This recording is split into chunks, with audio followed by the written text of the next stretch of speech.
There comes a moment, often unannounced, when the soul of the empath begins to tremble beneath the weight of invisible burdens.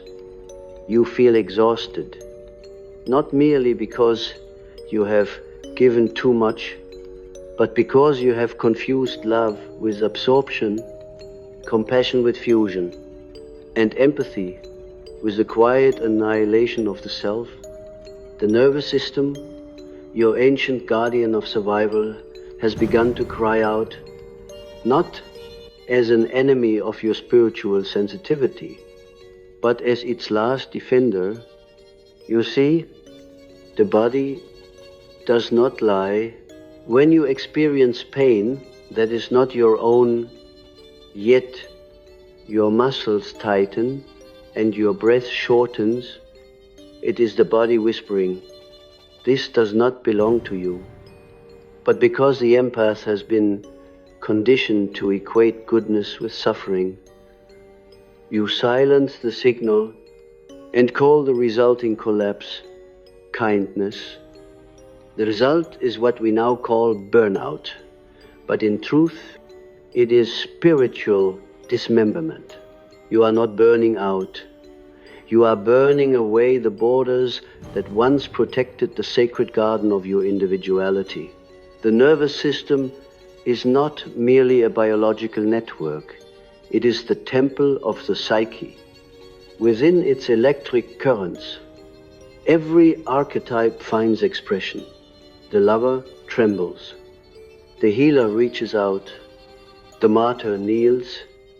When your nervous system collapses under the pressure of unintegrated empathy, it is not weakness. It is myth unfolding through the flesh. Your trembling, your insomnia, your sense of being overwhelmed by invisible storms are not random.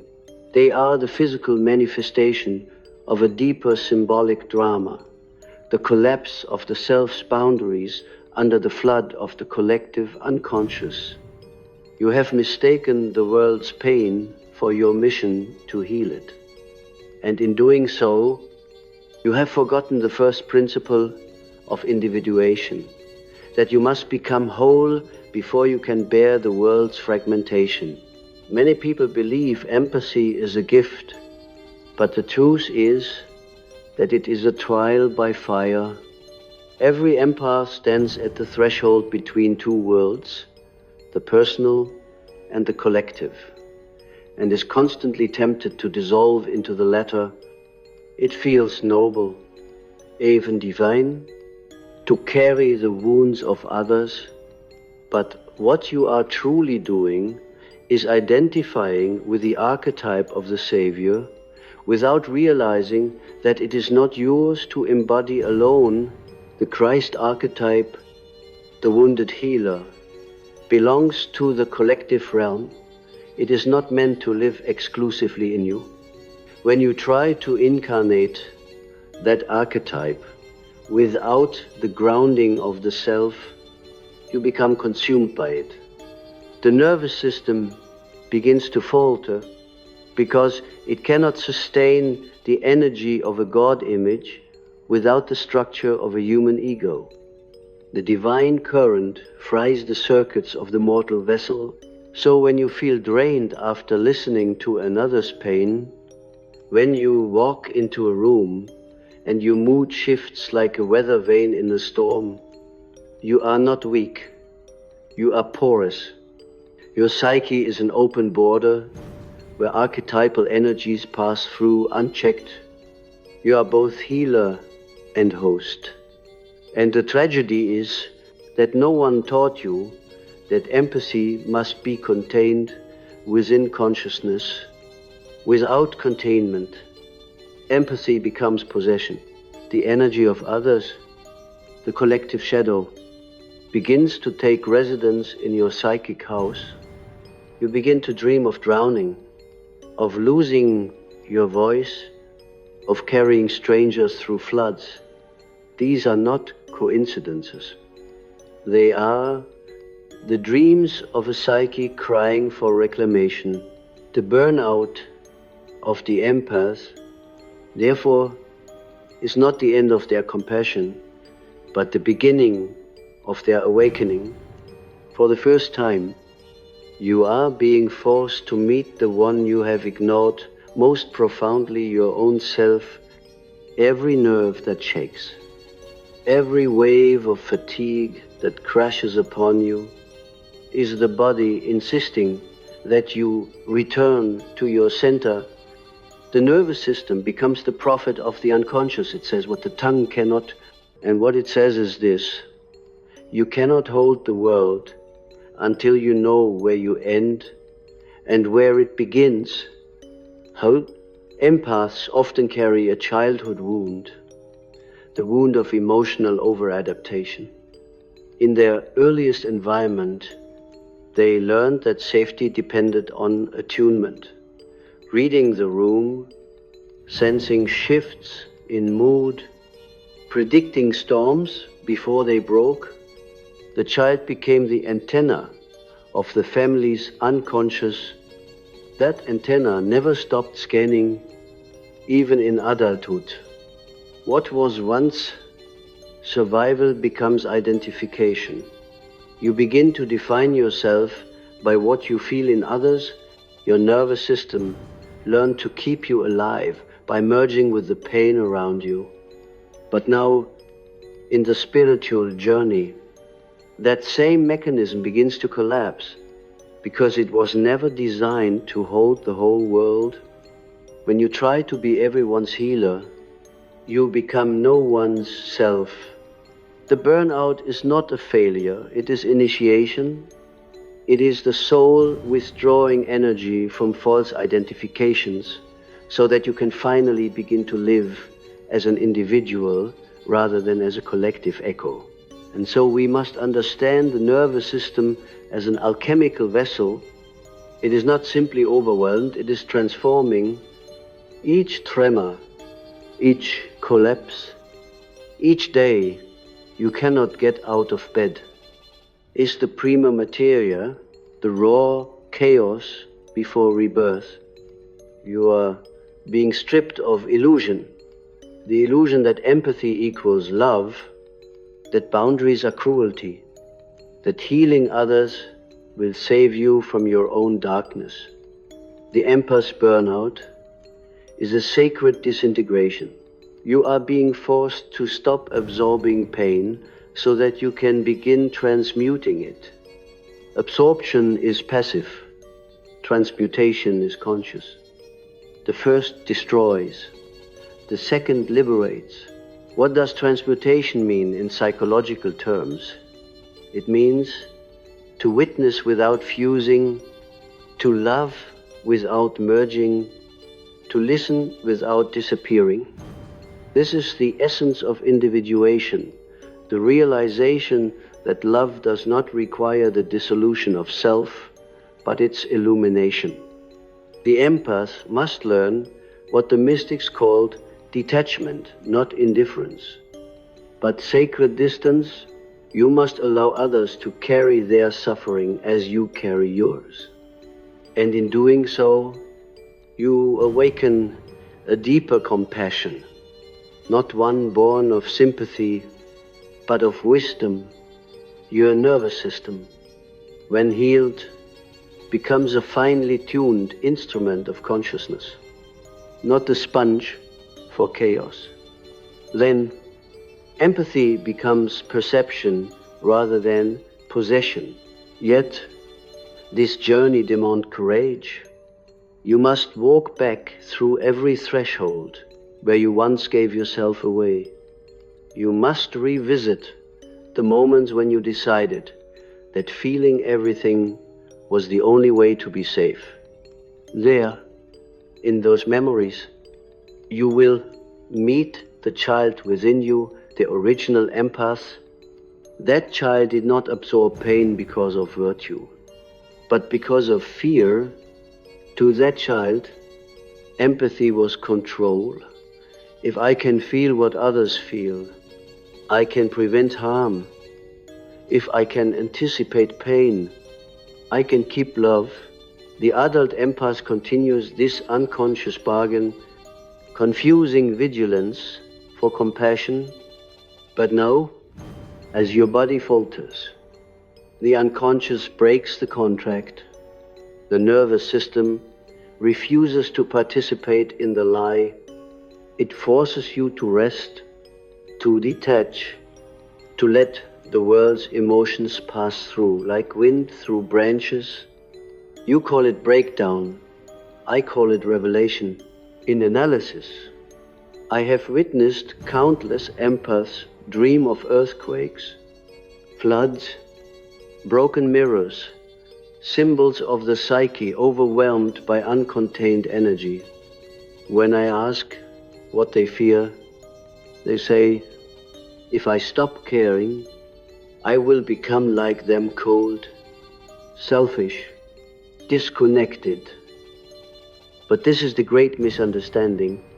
Detachment does not kill love, it purifies it.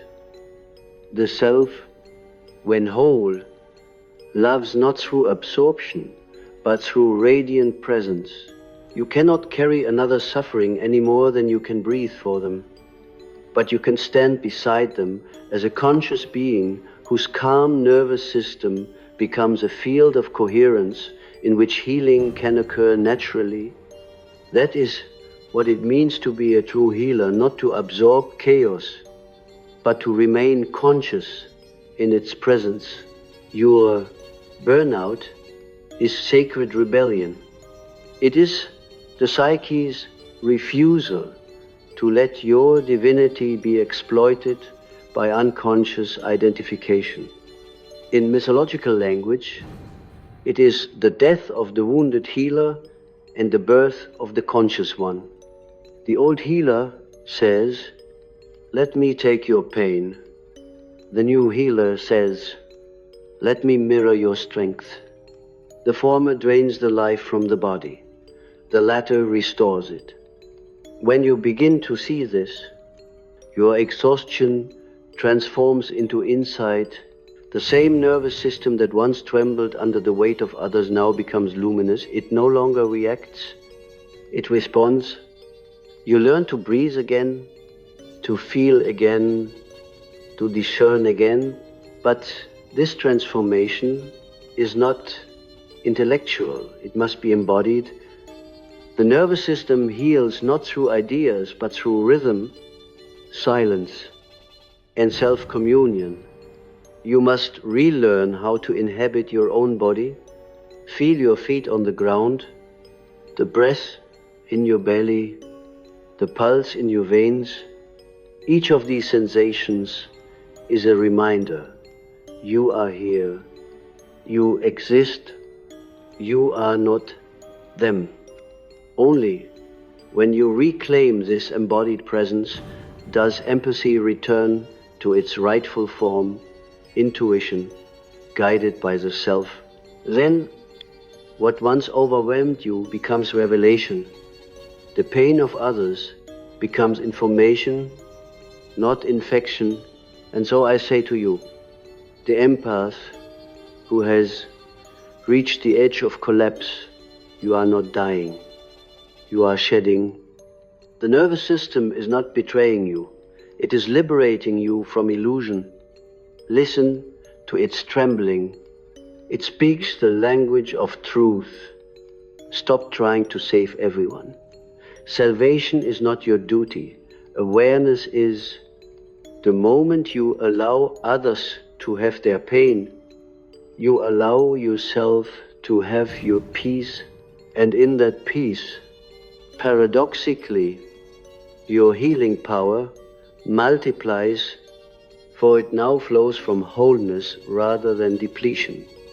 When we speak of the empath's shadow, we must enter a realm that is both ancient and intimate, the place where compassion becomes control and love disguises its fear. Every light casts a shadow, and the empath's light is no exception. The very capacity to feel so deeply, to merge with the emotions of others, has its roots in an unconscious desire to master what once felt uncontrollable. The child who grows up surrounded by volatility learns to predict the emotional weather, not because they are born healers, but because unpredictability is terrifying. To know what others feel becomes a way to feel safe. Thus, the empathic gift begins as a survival mechanism, a nervous system that adapts to chaos by absorbing it. This adaptation, once praised as sensitivity, becomes in adulthood the secret prison of the soul. The nervous system of the empath is like an instrument that has been tuned to others' frequencies for so long that it has forgotten its own note. You do not merely perceive pain, you harmonize with it, but the cost of this harmony is self-erasure.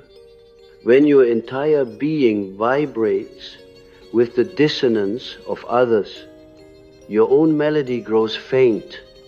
Over time, you begin to mistake silence for peace, numbness for strength, exhaustion for virtue. Yet, deep inside, something protests the trembling in your body, the tears that rise without reason, the emptiness that follows every act of giving. These are not signs of weakness. They are messages from the shadow. The shadow says, you cannot redeem others by becoming them. Among the archetypes that haunt the empath's unconscious, one stands above all others, the devouring mother. She appears not as evil, but as compassion unchecked by boundaries. Her love consumes because it cannot let go. She nourishes until she destroys, protects until she suffocates, gives until nothing remains. This archetype, when unintegrated, lives in every empath who believes that care means caring. The devouring mother does not simply exist in myth, she manifests in the nervous system. Her love floods your body with cortisol. Her vigilance keeps you awake at night. She whispers, if I stop helping, they will fall apart. If I rest, I will become selfish. And so you continue to absorb pain as if your worth depends on it. But archetypes are not meant to be obeyed. They are meant to be made conscious until you see her within you. She rules you. The integration of this archetype begins the moment you realize that true nurturing is not sacrifice, but sovereignty. The healthy mother archetype knows that growth requires separation. In psychological terms, this is the birth of the self from the unconscious matrix. The empath who learns to stop absorbing pain performs the same act of creation that the Divine Mother performed in the beginning of time. She allows life to exist outside herself.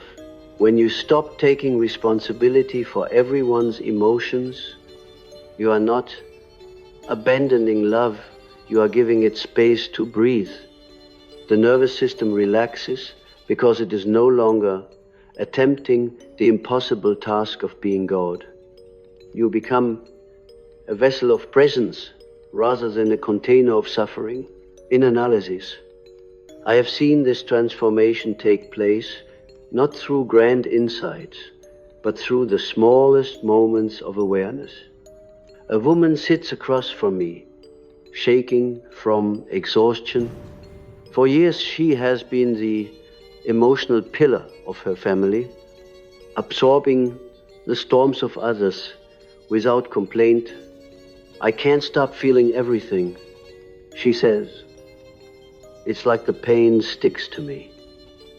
When I ask her what would happen if she stopped feeling for them, Tears well in her eyes. They would be lost, she whispers, and there lies the wound. Beneath her compassion hides a godlike fantasy that others cannot survive without her.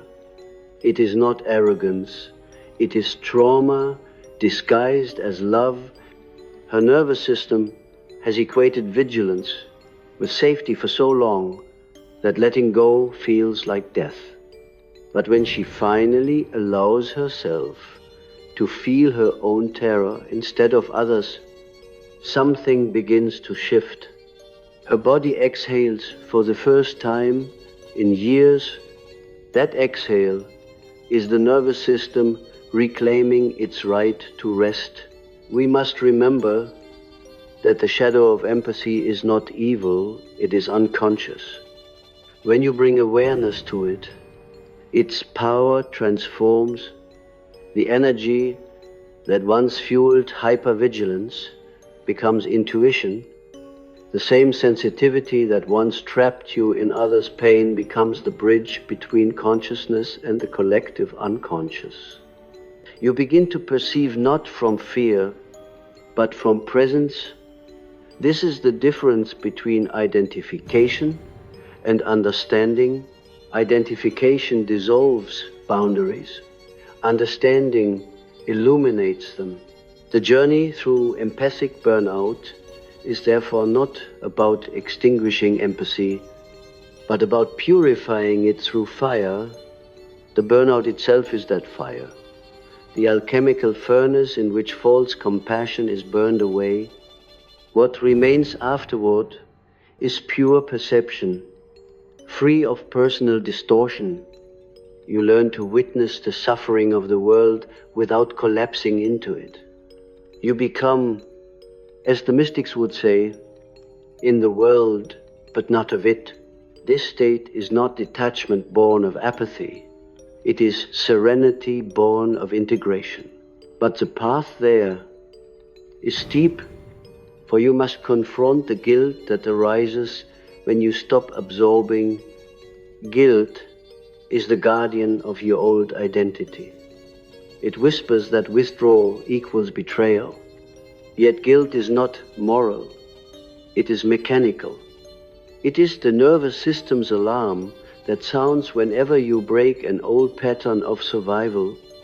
When you begin to set boundaries, the body panics because it equates stillness with danger. That panic is the residue of a childhood where love and vigilance were fused. Do not mistake it for truth. Let the guilt rise, observe it, breathe through it. Each breath rewires the pattern. Over time, the nervous system learns that peace does not mean abandonment. It means alignment. Dreams often reveal this transformation long before the conscious mind understands it. Many empaths in healing begin to dream of closed doors, of houses with only one light on, of standing on the shore, watching others cross a stormy sea. These dreams are symbols of individuation, the psyche constructing boundaries where none existed. The door is not rejection, it is definition. The single light is the self-reclaiming focus. The sea is the collective unconscious, and standing on the shore signifies that you have finally found ground within yourself. The nervous system, too, begins to mirror this shift. Your breath deepens, your heartbeat steadies, your senses sharpen, not from fear, but from awareness. You are no longer absorbing pain, you are witnessing life, and when this happens, a remarkable paradox emerges. You feel more compassion, not less. For the first time, you see others clearly, unfiltered by projection or guilt. You realize that every person's suffering is the unfolding of their own symbolic journey.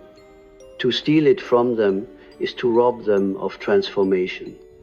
You stop rescuing because you finally trust the intelligence of the soul, the nervous system, no longer overextended, becomes an antenna for meaning rather than a sponge for chaos. Your energy returns, not as a flood, but as a steady flame. You have not lost empathy, you have transmuted it into consciousness. There is, however, one more illusion that must die, the idea that burnout is a sign of failure. In truth, it is an initiation. The psyche uses exhaustion as a threshold, forcing you into stillness so that deeper transformation can occur. Just as the shaman falls ill before he heals, the empaths must descend into depletion before rising in clarity. The nervous system's collapse is not punishment, it is alchemy. The old circuits of identification are being dismantled to make space for a new pattern of perception. Every breakdown of energy is a breakthrough of awareness. The task is not to resist, but to surrender consciously. As you surrender, something ancient awakens within the archetype of the wise self. This is the part of you that can hold the tension between compassion and detachment, between love and limitation. It does not absorb, it radiates. It does not rescue, it reveals. The nervous system, aligned with this archetype, becomes the conduit through which divine consciousness meets the human world. You sense others' pain without losing your center, just as a tree feels. The wind yet remains rooted. The empath who integrates this wisdom becomes a living symbol of individuation itself, the union of sensitivity and strength. So, my friend, if you feel your nerves fraying, if your body trembles at the weight of unseen emotions, know that you stand on holy ground. You are not breaking, you are birthing. Your nervous system is not your enemy. It is your teacher. It is showing you the boundary between self and other, between illusion and truth. Each heartbeat, each breath, each tremor is a reminder that consciousness seeks embodiment. Stop trying to transcend your sensitivity. Let it become sacred awareness. The world does not need you to carry its pain. It needs you to remain conscious within it. The empath's body is not a mere vessel of nerves and cells. It is a map of the soul, drawn in living flesh. Achpulse, each tremor, each flutter of sensation is a language through which the unconscious speaks. You are not merely experiencing stress or fatigue. You are embodying the story of humankind's entanglement with collective suffering. The nervous system, delicate and ancient, is the psychic bridge between the individual and the collective unconscious. It receives impressions not only from your personal history, but from the archetypal sea that holds the emotions of all humanity. To be empathic is to live as an open portal between these realms. And yet, when you do not know that this is happening, when you believe every current that passes through you is personal, your consciousness becomes flooded. The system crashes. What you call burnout is not only psychological, it is metaphysical. When I speak of the collective unconscious, I speak of an ocean beneath the surface of individuality, a timeless reservoir where every archetype, every ancestral memory every forgotten sorrow moves in eternal rhythm. The empath nervous system is like a shoreline waves of psychic energy crash against it continuously. Some waves carry beauty, others despair. If you have never been taught that you are the shore and not the sea, you will drown in emotions that were never yours. The tragedy is that most empaths mistake these floods for compassion, but compassion in its true form arises from consciousness, not contagion. To feel everything is not enlightenment, it is enmeshment with the unprocessed emotions of the collective. Imagine your nervous system as a harp tuned by the gods. Each string corresponds to a domain of psychic experience: love, fear, grief, hope, shadow. When others enter your presence, their energy plucks your strings. The sound you hear within yourself is resonance, but resonance without discernment becomes possession. You begin to vibrate with frequencies that have nothing to do with your song. The work of individuation is to retune the harp so that it sings the melody of your own soul, not the discord of the world. This requires awareness so subtle that it becomes a spiritual discipline, a constant returning to center. In the East, they speak of prana or chi, the life force that moves through the body. In the West, we have not lost this truth. We have simply forgotten its poetry. The nervous system is the instrument through which this life force expresses itself. When your empathy is unconscious, your energy flows outward uncontrollably, drawn into every wound you perceive. When it becomes conscious, the flow reverses. Energy begins to circulate within you, nourishing rather than draining. This reversal marks the beginning of spiritual autonomy.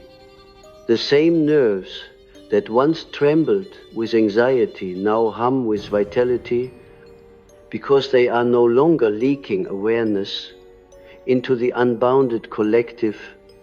You have reclaimed the sacred circuit. Reclamation, however, is not achieved by resistance. To resist the world's pain is to create more tension in the body. The nervous system heals through rhythm, not rigidity. Every act of conscious breathing, every moment of presence is a signal to your ancient physiology. I am safe. The parasympathetic system awakens. The heart rate slows. The muscles release. In that release, the psyche expands. This is not trivial biology. It is the body's mystical wisdom restoring its covenant with the soul. The empath's healing does not begin in thought, it begins in breath. The breath is the boundary between inner and outer worlds, between self and other. When you inhale consciously, you are reclaiming the divine right to exist within your own energy field. Many sensitive souls believe that their gift lies in absorbing darkness, but the true gift lies in transforming it through awareness. Energy, like emotion, cannot be destroyed, it must be transmuted.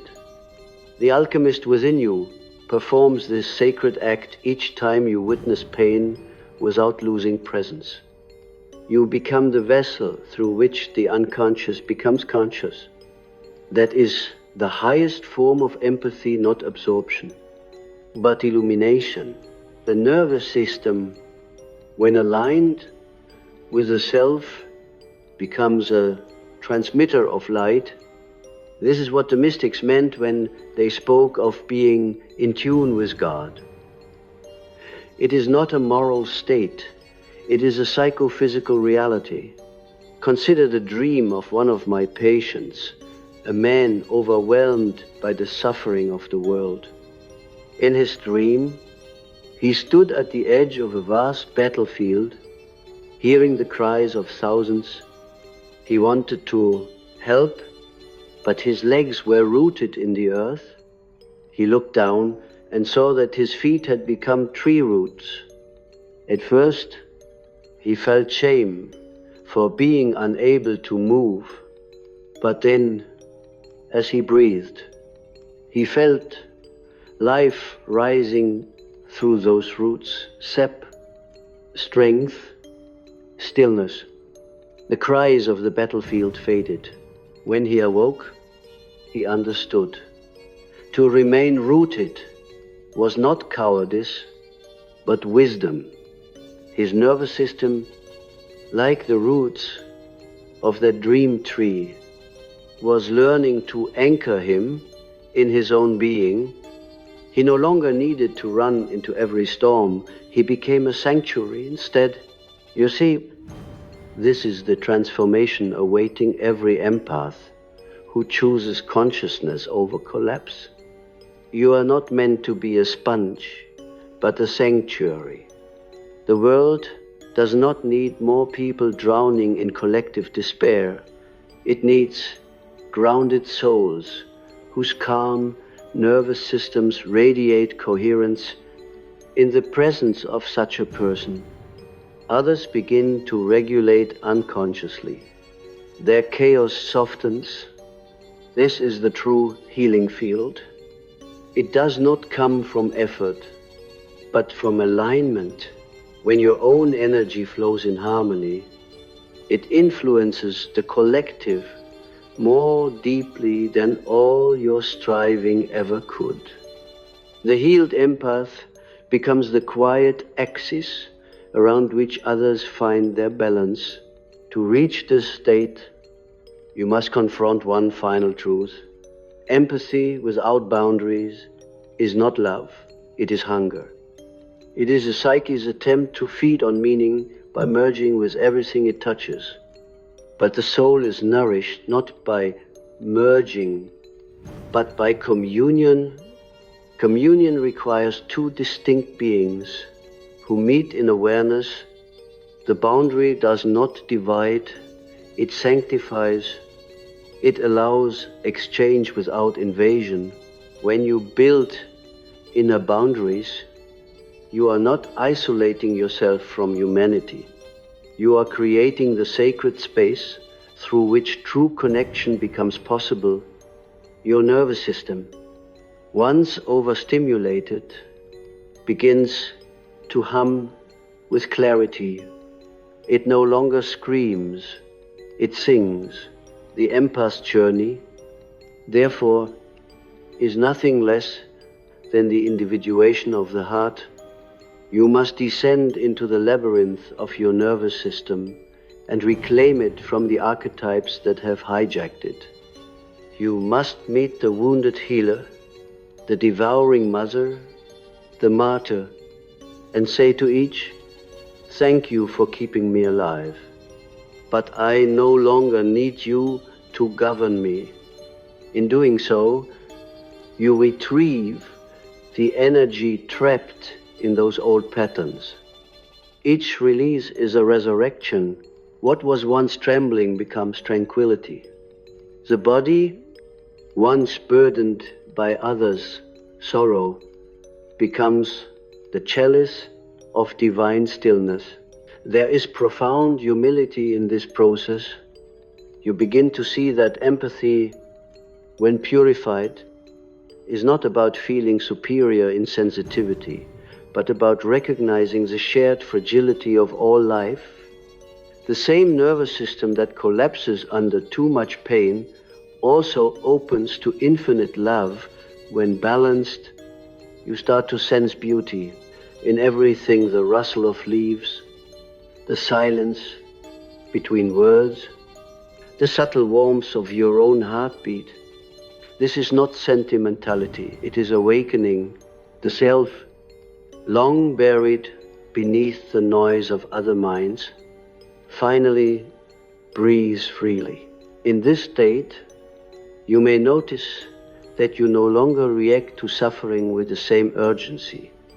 You listen deeply, but something within remains untouched. That untouchable center is not indifference, it is eternity. It is the place within you that has never been overwhelmed, never been burned out, never been broken. The nervous system, once healed, begins to mirror that eternity. Its currents flow effortlessly, carrying information without tension. You become a living symbol of integration, a human being through whom heaven and earth converse without distortion. So, when your body asks you to rest, do not call it weakness, call it initiation. When your nerves tremble, do not call it failure, call it awakening. The nervous system is the final frontier of the spiritual journey. The temple where consciousness and matter meet. To honor it is to honor the soul itself. Sit in silence, breathe, feel the pulse in your hands. You are witnessing the divine speaking through biology. You are the bridge between the visible and the invisible. To care for your nervous system is to care for God within you. The empath who understands this truth ceases to burn out because they no longer resist the flow of life. They allow joy and sorrow to move through them without clinging. They are not drained because nothing sticks. They are transparent. The self shines through unimpeded, radiant, calm, timeless.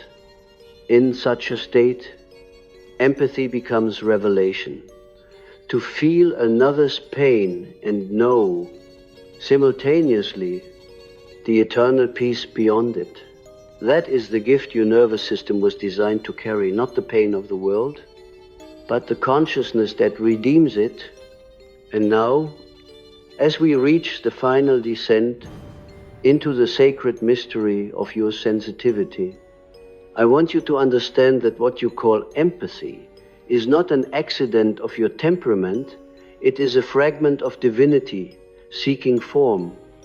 The human nervous system, fragile and trembling, is the vessel through which the cosmos experiences compassion, but the vessel must be strong, or the light it channels will scorch rather than illuminate.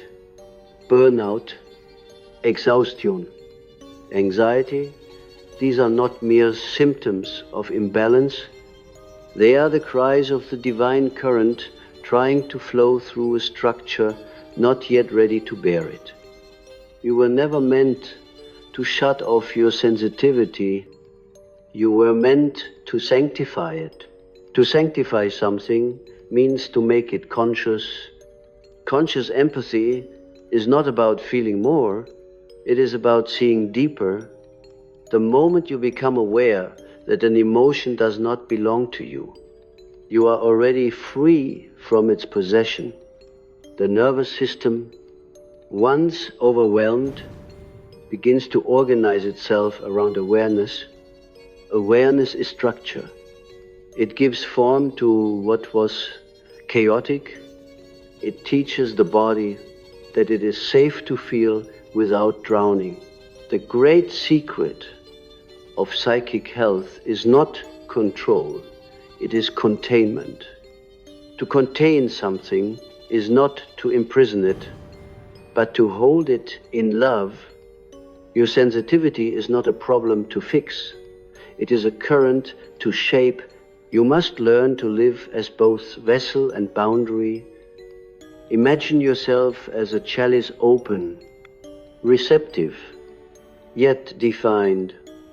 The sacred wine of life flows into you, but the walls of the chalice prevent it from spilling. Without those walls, there is no offering, only loss. In the same way, your nervous system is that chalice. Its boundaries, your sense of self, your awareness of where you end and the world begins, are not barriers against love, but its necessary container.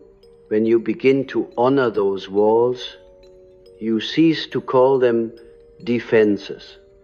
You realize they are the architecture of your divinity. In every age, the empath has been the mirror of humanity's unconscious pain. You feel what others refuse to feel. You carry what others deny, but there comes a moment when this inheritance must be transformed into wisdom. The collective does not need more carriers of pain, it needs witnesses of consciousness. A witness is one who sees without identification. When you witness pain, you hold it in awareness until it reveals its truth. Pain is not the enemy. It is the messenger of unintegrated experience. The empath's nervous system, once healed, becomes the great listener of the universe, a consciousness that receives every vibration and translates it into meaning. That is the true service of your sensitivity. But this transformation demands solitude. The empath must withdraw, not as an act of avoidance, but as a rite of purification. Solitude is the crucible in which empathy becomes clarity. You must learn to sit in the silence of your own presence until the noise of the collective fades. Only then can you hear the subtle rhythm of your own soul. The nervous system, given time to rest, recalibrates to this inner music. The heart begins to beat in harmony with something greater than survival. It begins to pulse with creation itself. Out of that stillness, a new kind of empathy is born, not reactive, not training, but radiant. This radiant empathy does not seek suffering. It radiates peace. It does not collapse under pain. It transforms pain into meaning. It moves through the world like light through water, gentle, penetrating, unstoppable. Such a person can enter the densest darkness and remain unshaken, because their light no longer depends on the absence of shadow. Their nervous system has become transparent to spirit. Energy flows freely. Emotions pass through like clouds across the sky. There is sensation, but no entanglement. There is love, but no loss of self. This is what it means to be awake. The old empath feared that setting boundaries meant losing connection. The awakened empath knows that boundaries are what make connection possible. Without them, there is no I to meet a thou. Without them, love becomes fusion, and fusion becomes oblivion. When you stand in your center, you do not separate from the world, you illuminate it. The light of consciousness radiates from you effortlessly. You do not need to fix anyone.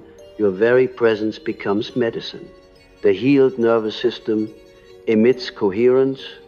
Others feel it, though they cannot name it. They leave your presence calmer, not because you absorbed their pain, but because your energy reminded theirs of its natural rhythm. Do not underestimate the sacredness of this work. To regulate your nervous system is to participate in the healing of humanity.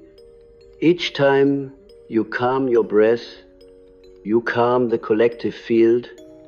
Each time you refuse to carry what is not yours, you teach the world where love ends and wisdom begins.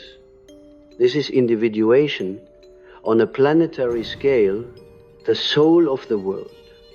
What the ancients call the anima mundi is awakening through the nervous systems of those who are sensitive enough to feel its tremors, yet conscious enough not to collapse beneath them. You are not merely healing yourself, you are refining the instrument through which God feels the world, and still the shadow will visit even as awareness deepens. You will occasionally find yourself overwhelmed, flooded, tempted to fall back into old patterns of absorption. Do not shame yourself for this. Healing is not linear, it is cyclical, like breath, like tides. Each return of the shadow is another invitation to embody your wisdom more deeply. The nervous system learns through repetition. Each time you notice your old reflex, to absorb, to rescue, to disappear, you are given a choice. In that moment of choice, consciousness expands. You say softly, "This feeling is not mine," and your body remembers what freedom feels like. Eventually, that remembrance becomes your nature. There is beauty in this journey that cannot be spoken, only lived. To walk through the world as an empath who is no longer enslaved by emotion is to live as a bridge between heaven and earth. You see the divine in everything, the broken, the joyful, the mundane, and your nervous system vibrates with quiet awe. You no longer ask how to protect your energy, for you realize energy that is aligned with truth needs no protection. It flows, it replenishes, it creates. You have become what the mystics called the living light, a consciousness embodied, aware, and at peace. In this state, even suffering reveals its sacred purpose. You begin to see that every pain you once absorbed was a message leading you back to yourself. The burnout, the fatigue, the shaking, they were not punishments but awakenings. The nervous system, exhausted by years of over-identification, was simply pleading, "Come home." And when you finally return, when you breathe, feel and listen, the body sighs with relief. The temple is restored.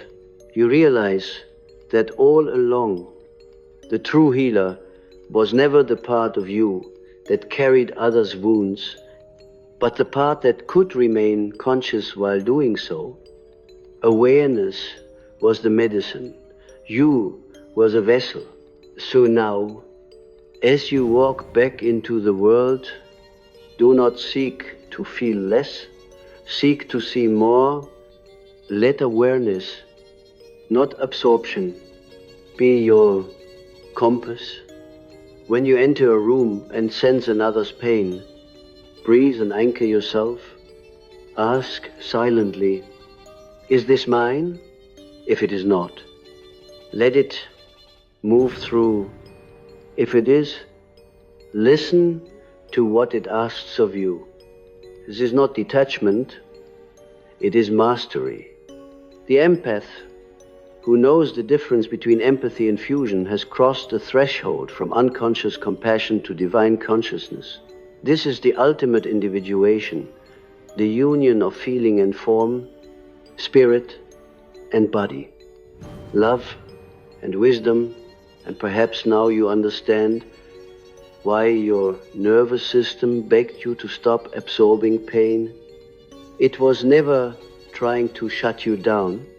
It was trying to wake you up. It wanted you to remember that your purpose is not to be a vessel of suffering, but a vessel of consciousness. The pain of others was only ever a mirror through which you could see the depths of your own soul.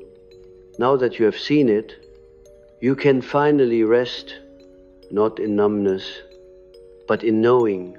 Rest then in your body, rest in your breath, rest in the quiet truth that you were never meant to carry the world, only to witness it awaken through you. The universe feeds itself through your sensitivity, but it heals itself through your stillness. The nervous system, once trembling and afraid, now hums with the song of completion. You have not lost your empathy, you have transfigured it. You are no longer the absorber of pain, but the transmitter of peace. You have become what every archetype points toward, but few embody a conscious soul in a human form. Radiant, calm, and whole. And so the story ends where it began not with pain, but with awareness. Your nervous system, that once frayed instrument of divine perception, now sings the melody of your soul. The world will continue to ache and rejoice, but you will walk among its changing rhythms, untouched, not because you are distant, but because you are finally present. That presence steady, luminous, awake, is the real healing the world was waiting for